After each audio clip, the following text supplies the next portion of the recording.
blessée depuis la guerre en Irak. Est-ce que, rétrospectivement, la France a fait la bonne décision de ne pas s'engager durant la guerre en Irak? Je pense que la décision en 2002 sur la guerre en Irak était difficile à l'époque et il est difficile rétrospectivement de poser des questions hypothétiques. C'est-à-dire que, évidemment, la guerre n'a pas été le succès souhaité par ses défenseurs, le président Bush et beaucoup d'Américains. En même temps, on ne sait pas si on avait laissé le statu quo en place, quelle serait la situation actuelle. Et donc, oui, il semble que la France, c'est-à-dire ceux qui se sont opposés à la guerre à l'époque, avaient raison que la guerre ne serait pas facile, que ça coûterait beaucoup en argent et en vie. J'ajouterais que Barack Obama était une de ces personnes qui n'étaient pas convaincues par la guerre. Et donc, dans ce sens-là, les critiques et la France à l'époque avaient raison, mais encore une fois, ce n'était pas une question simple. Très bien. Deuxième question, en quoi la politique du président Obama est-elle différente de celle du président Bush vis-à-vis de l'Europe? Quels sont les grands changements? Oui, je pense que la politique d'Obama est très différente de celle du président Bush. On peut commencer par la question de style et de ton. Je pense que c'est un caractéristique de l'approche d'Obama de montrer du respect pour des gens qui ont peut-être des points de vue différents, d'être ouvert au dialogue. Et je pense qu'il s'est montré depuis le début de sa présidence. En ce qui concerne l'Europe elle-même, je pense que le président Obama soutient une Europe forte et unie. Dans le passé, il y avait des questions sur l'approche américaine vis-à-vis de l'Europe et des questions, des arrière-pensées.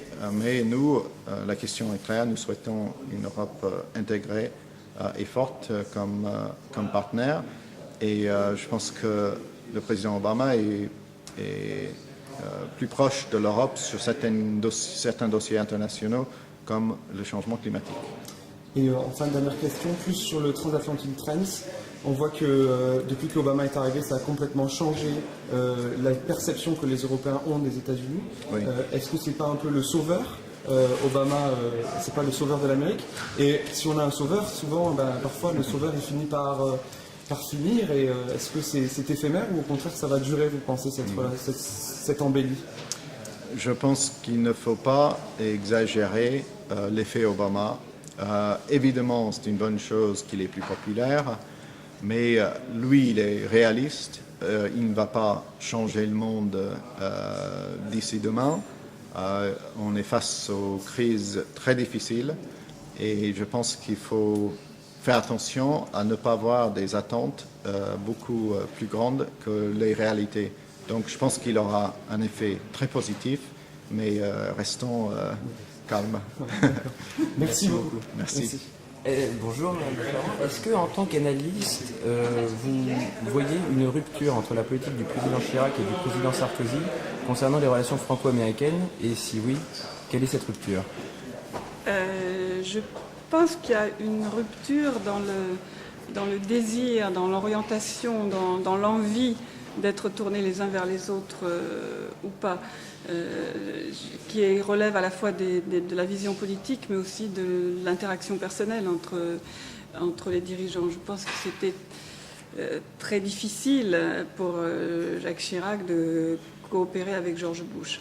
Et pourtant, il l'a fait finalement pendant le deuxième mandat de George Bush parce que l'Alliance transatlantique a ses exigences et qu'elle repose vraiment sur des valeurs et des intérêts communs qui ne disparaissent pas au moment où les dirigeants ne s'entendent pas. Bon, à l'évidence, de la part de Nicolas Sarkozy, il y a beaucoup plus d'envie de coopérer avec les États-Unis, mais il y rencontre parfois lui aussi des difficultés parce que même si il y a effectivement cette convergence de valeurs et d'intérêts communs, mais il y a aussi évidemment des différences, des rivalités. Donc c'est jamais simple, mais je crois que c'est toujours absolument nécessaire.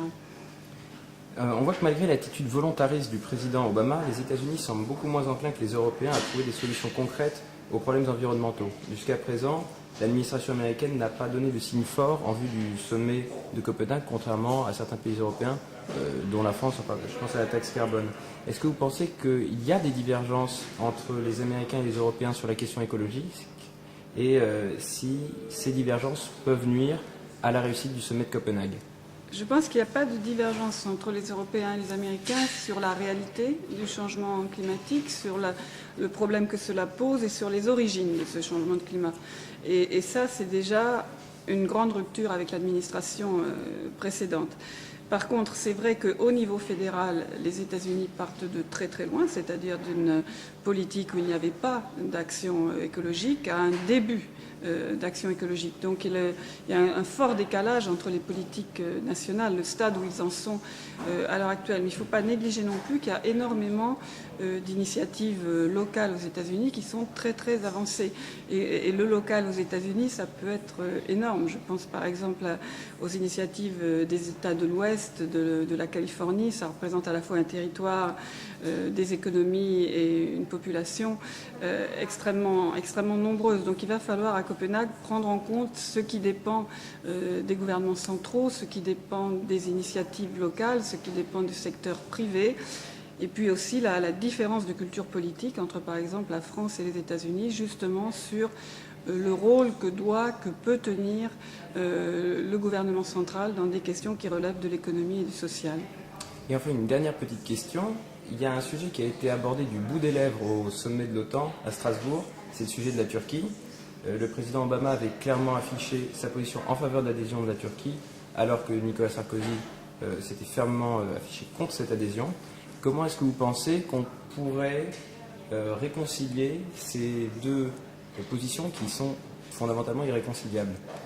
Elles ne sont pas fondamentalement irréconciliables, même si elles partent de très loin. C'est évident, et j'ai envie de dire c'est simple, à Washington d'être pour l'adhésion de la Turquie à l'Union européenne.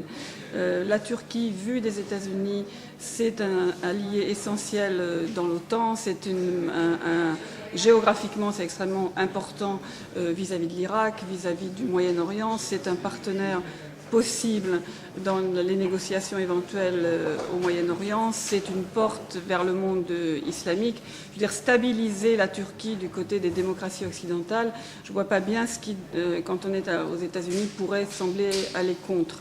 Bon, en Europe, on le sait, c'est beaucoup plus compliqué puisqu'il y a déjà la question géographique de la Turquie, il y a la question du futur de l'Union européenne, de son fonctionnement politique qui est déjà très très difficile à l'heure actuelle, des questions culturelles que les Européens perçoivent de manière évidemment plus intime que les Américains, des questions sociales, économiques, etc. etc. Donc c'est évident que les raisons de ne pas voir l'entrée de la Turquie de la même manière sont assez simples, assez évidentes. Par contre, il y a un point de convergence, il y a un niveau commun, c'est la nécessité d'avoir une très forte coopération entre la Turquie et l'Europe, entre la Turquie et le monde occidental, entre la Turquie et l'OTAN, que ce soit sur le plan militaire, sur le plan stratégique, sur le plan économique. Ancrer la Turquie du côté de l'Ouest et des valeurs démocratiques, c'est essentiel pour tout le monde. Donc la question, au fond, c'est la forme que peut prendre cette coopération, mais pas la nécessité de cette coopération. Mais la Turquie, ça ne serait pas un petit peu le nouveau cheval de Troie des Américains dans l'Europe ? Je ne crois pas que les Américains aient jamais besoin d'un cheval de Troie en Europe. On les soupçonne toujours de vouloir occuper l'Europe, gouverner l'Europe. Je me souviens des titres de la presse au moment de la guerre des Balkans. L'Amérique otanise l'Europe ou l'OTAN américanise l'Europe. Je ne sais pas, il n'y a aucun fantasme américain à vouloir gouverner l'Europe. Ils ont assez à faire. Merci beaucoup.